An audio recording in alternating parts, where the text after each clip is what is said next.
A reading from the Acts of the Apostles. Meanwhile, Saul, still breathing threats and murder against the disciples of the Lord, went to the high priest and asked him for letters to the synagogues at Damascus, so that if he found any who belonged to the way, men or women, he might bring them bound to Jerusalem. Now he was going along and approaching Damascus. Suddenly a light from heaven flashed around him. He fell to the ground and heard a voice saying to him, "Saul, Saul, why do you persecute me?" He asked, "Who are you, Lord?" The reply came, "I am Jesus, whom you are persecuting. But get up and enter the city, and you will be told what you are to do." For 3 days he was without sight and neither ate nor drank. Now there was a disciple in Damascus named Ananias. The Lord said to him in a vision, "Ananias?" He answered, "Here I am, Lord." The Lord said to him, "Get up and go to the street called Straight, and at the house of Judas look for a man of Tarsus named Saul. At this moment he is praying, and he has seen in a vision a man named Ananias come and lay his hands on him so that he might regain his sight." So Ananias went and entered the house. He laid his hand on Saul and said, "Brother Saul, the Lord Jesus, who appeared to you on your way here, has sent me so that you may regain your sight and be filled with the Holy Spirit." And immediately something like scales fell from his eyes, and his sight was restored. Then he got up and was baptized. And after taking some food, he regained his strength. For several days he was with the disciples in Damascus. And immediately he began to proclaim Jesus in the synagogue, saying, "He is the Son of God." Well, we are so glad to welcome our new members among us today. And one of the things they learned last week in class is that this church is a proud descendant of 4 Christian traditions, actually, one of which was the Puritans, those intrepid dreamers that came on the Mayflower to find religious freedom here. But let's face it, those Puritans were rather dour. And as someone once quipped, they were known for their great concern that someone somewhere might be happy. But you know that. What you may not know, however, is that the Puritan Sunday morning services lasted for hours, and that the sermon frequently comprised an hour and a half of that time or more. Now that's a long sermon. And you could get a little tired, so a deacon was appointed to make sure that nobody went to sleep. On Sunday morning, the appointed deacon would pace attentively up and down the center aisle with a long pole equipped with a hard wooden ball on the end of it. And if he spotted any drowsy worshipers, he would tap them on the shoulder to awaken them. Legend tells us that one day in an old Puritan church somewhere in New England, an elderly gentleman was having a difficult time staying awake. And after a couple of episodes of dozing off and being tapped by the deacon, the man eventually managed to fall into a nice, deep sleep, and he began to snore. But still, the determined preacher kept droning right along. Well, the frustrated deacon knew he had to stop the snoring, so he quietly walked up to the sleeping man this time and hit him on top of the head. And the sleeper started awake, and he took stock of the situation and said, "Hit me harder, deacon, the preacher's still talking." Now, our deacons are not equipped with long poles for the awakening of sleepers because we found it unnecessary here. We know that if your eyes close and your heads bow, you are just simply moving into deeper attentiveness. And the fact is, I do like to think that you and I are always listening. Here, but elsewhere too, at deep levels, because listening is often the prelude to discovery and change and growth. And who knows, when we listen to one another and the rhythms of the world around us, we may even hear God speaking. As theologian Peter Berger has said, it is not given to us to make God speak to us. It is only given to us to live and think in such a way that if God's thunder should come, we will not have stopped our ears. So how's it going with your ears? Are they stopped? Or are they open to the voice of God, should it speak to you? Are you listening? Or do you need a tap? Well, today the New Testament book of Acts tells us the story of a man whose ears did need a little unstopping, but to whom finally the thunderous voice of God spoke. And it is, of course, the story of Saul. Now, the scene in Scriptures that introduces us to Saul shows him standing among the crowds who were stoning Stephen, the first Christian martyr. And it says that Saul approved of the killing of this one that they considered a heretic. We are even given the grisly detail that the stone throwers needed to take off their coats in order to wind up and get a good aim. So they laid their coats at Saul's feet so he could watch over them as they committed the act.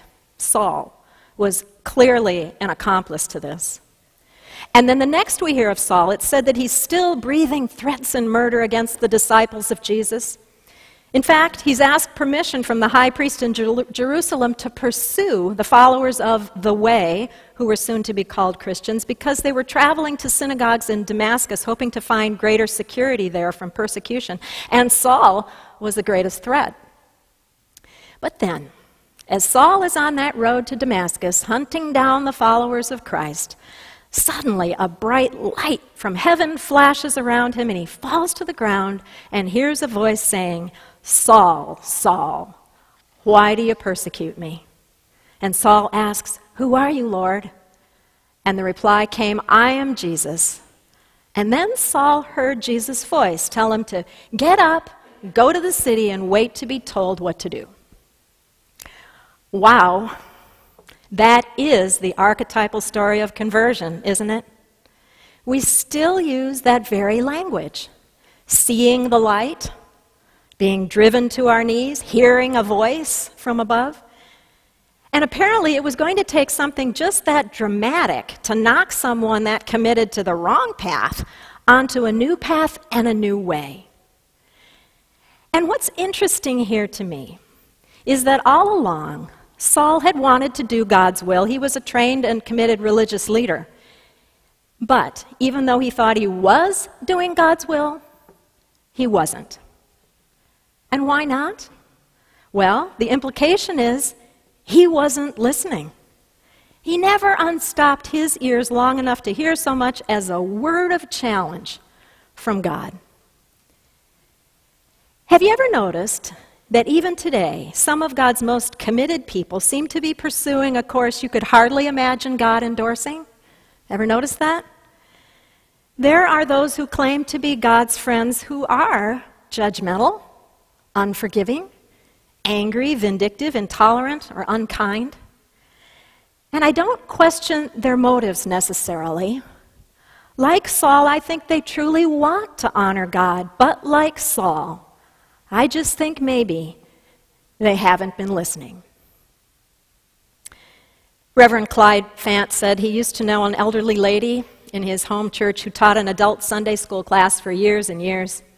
And she had a habit of really upsetting her stiff and staid students who usually held firmly to the status quo, because she was always telling them about some new idea or insight about God as these things came to her. Well, finally, one day, a woman in her class got thoroughly disgusted with her and said, "Mabel, how in the world can you have lived so long and still let yourself get all these ridiculous notions?" And Mabel replied, "It's very simple. I talk to God twice a day and you only once a week." What's the balance of your conversation time? Who has your ear? Now, I would bet that many of us, myself included usually, don't put ourselves into such frequent conversation with God that it outweighs our human conversation time. Maybe we feel that we don't know how to enter into conversation with God. Maybe we're afraid we wouldn't hear anything if we tried. Or maybe we're a little afraid of what might be said to us, and we just don't want to go there. Because, of course, encounters with God can be humbling, demanding, even jarring at times. If you are the receiver of a communication from God, it cannot be ignored. The biblical examples of people who had life-changing communication from God all point to that truth. And some of the most unlikely individuals, the ones we might think are most devoid of all potential, are, ironically, the ones who are called by God to do God's work. Imagine that. Abraham had been a liar, but he heard God's call and birthed a nation.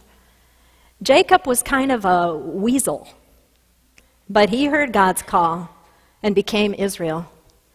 Joseph was a tattletale, but he saved his people from starvation and the nation from extinction. Moses was a murderer and a fugitive, reluctant to lead anybody other than sheep anywhere. But he heard God's call, and he led his people to the promised land. You see the point? Saul stands in a long line of really ordinary people full of flaws and failings whom God called to turn things around, and who then capably fulfilled a mission only they were poised to complete. And interestingly, century after century, many Christians had looked at those really dramatic biblical turnarounds as being something necessary, perhaps, as a component to the life of faith. But there have been few prominent thinkers and writers in the 20th and 21st centuries that have even spoken about mystical experiences, especially anything as dramatic as Saul's on his road to Damascus. So why is that? Are we too modern for that sort of thing now? Author John Updike commented upon this in his novel, The Coup. He said that in our modern world, the sacred is receding inexorably. The mental spaces, he says, that we had formerly devoted to pondering the things about God are now devoted to the busyness of life, commercial enterprises, political struggles, family trials, simple entertainments, and all the minutiae. And then Updike concludes with these words: "The volume of mysteries on which we float has been displaced." Isn't that a great image? Is there a volume of mystery at the foundation of the world?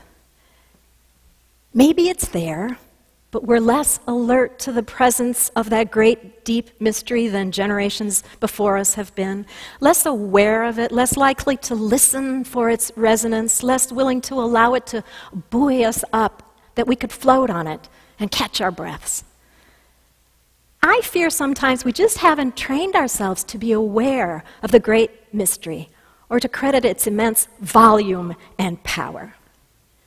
We treat God's mystery sometimes, I think, like a lion, formerly formidable and wild, but which we have tamed and trained. And we expect it to behave in just such a way, the same predictable way in every life. But that's not how God's mystery works. As Preston Harper notes, the great African-American poet Langston Hughes, in his autobiography, The Big Sea, writes that when he was young, he and his aunt attended a special revival meeting just for children. His aunt had told him that at this very important meeting, he would see and hear Jesus in his soul. He could count on that. Well, the sermon was very emotional, with dire descriptions and warnings about hell. And then the big moment came. Anyone who heard Jesus calling was to get up and come forward. One by one, all the children but Langston and his friend Wesley responded to the invitation by going down front. Well, the church then focused all its energy on these two little boys, urging them to come forward. Before long, Wesley, Langston's friend, succumbed to the pressure and went forward, leaving Langston the last of the lost. And then, while Wesley sat happily up front, swinging his legs, Langston said he waited and waited and waited for Jesus. He listened for Jesus' loud voice in his ear or in his heart or for a flash of light or something, but nothing much happened. So he finally gave in. He just got up and walked forward and faked his big conversion moment. Well, at home that night, ashamed that he had lied, Langston cried. And as he told the story years later, he concluded with this remark: "After that, I didn't believe there was a Jesus anymore. since he didn't call to me. Isn't that sad? We Christians with perfectly good intentions have sometimes wound up alienating people just because we've insisted that everybody should come to Christ or experience Christ the way we think they should. Where's the room for the mysterious workings of God in that? And besides, any way you look at it, conversion isn't something we do to ourselves or can force upon others. Conversion's initiated by God. And it's up to God how it should look. So yes, God sometimes knocks us to the ground or hits us over the head to get our attention. But sometimes God speaks in a quiet voice or just nudges or urges or gently taps us on the shoulder just to wake us up. And even then, that's not the end of the story.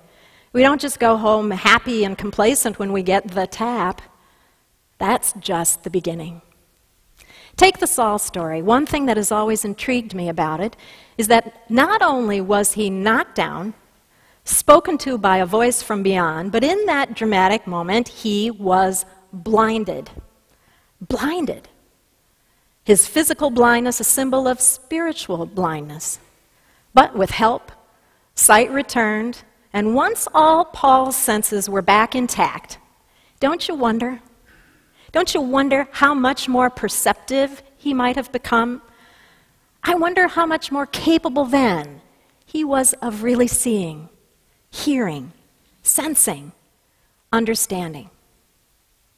Now I imagine there never was quite the same drama again, but oh, how much more richness there would have been to life when he finally floated on that vast mystery, held up by it, the very mystery he once tried to tame, deny, and discount. Garrison Keillor tells a beautiful story about the traveling evangelist who came to lovely mythical Lake Wobegon to the Lutheran Church, bringing a show that featured a reenactment of the Noah's Ark story performed by trained birds. Each bird, he said, was dressed up as a different animal, and they entered the ark 2 by 2. And when all the birds were safely ensconced inside the ark, 4 parakeets played a hymn by pecking little bells with their tiny beaks. It was charming. And then the evangelist said to the congregation, "Now, with every head bowed and every eye closed, I want you to sit and contemplate God's great love for us. And when one of our special birds lands on your shoulder, if you feel the blessing in your heart, I ask you to stand up right where you are." Of course, the Lutherans of Lake Wobegon are a pretty reserved bunch, not given to anything showy.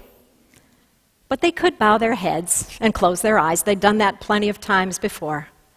And their meditating this time had an air of excitement as they thought that any moment a special little bird might land on their shoulder. They were a little nervous and restless, and some of them peeked. But before long, they settled down to meditating. They weren't being asked to hear a voice or witness a bright light. Just feel the blessing in their hearts. And so with their eyes closed and heads bowed, they sat and thought. And yes, images began to come to mind of divine providence in their lives. Moments when the grace of God had been very real to them, the birth of a healthy baby after a difficult pregnancy, the rescue of a child from a troubled past, the support of friends and loved ones through a divorce or a death or a job loss or a serious illness. Yes, they sat and thought, and dreams floated up of the great, mysterious love that seemed to abide in the world always and held them up as if by invisible hands.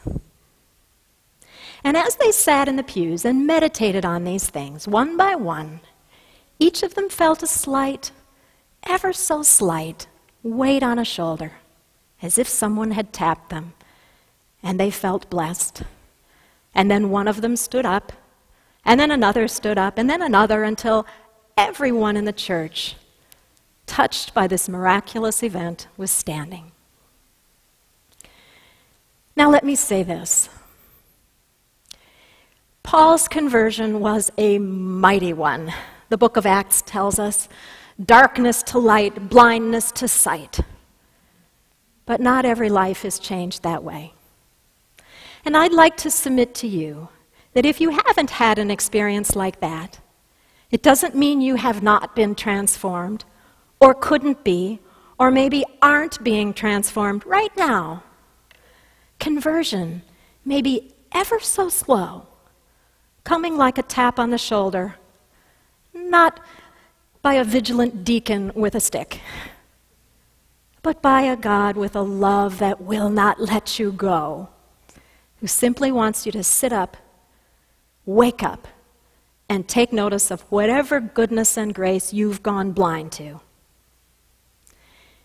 You know, I'm glad that we come to church once a week to listen to one another.